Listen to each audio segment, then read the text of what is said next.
So far in this course, we've looked at 3 of Excel's big 5 basic functions that everybody needs to know.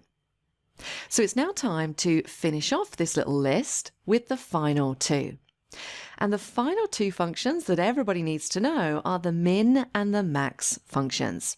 Now, what the min function does is that it will return the lowest value in a range of cells. And as you would expect, the max function does the exact opposite. It will return the maximum value in a range of cells. So these are pretty simple to construct. Let's start with min. I'm going to type in equals min. I'm going to press the tab key to select it from the list and put in that first bracket.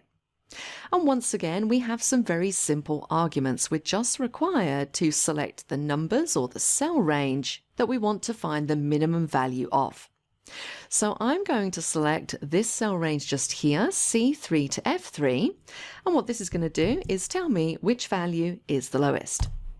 So when I hit enter, it's telling me that 6247 is the lowest value in that range, so I can see at a glance that for January we had the lowest sales in 2019.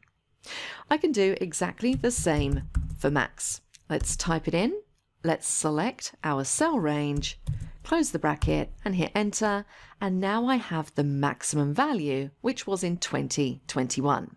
Now, once again, I'm going to want to copy all of these formulas down both of these columns. So let me show you another way that you can very efficiently do this. I'm going to select the 2 formulas that I've already done and all of the other blank cells. And if I press the keyboard shortcut Control D, that's going to copy that formula down each column. And if we just double check one of these, so let's double click somewhere down here, just to double check that it's actually calculating correctly.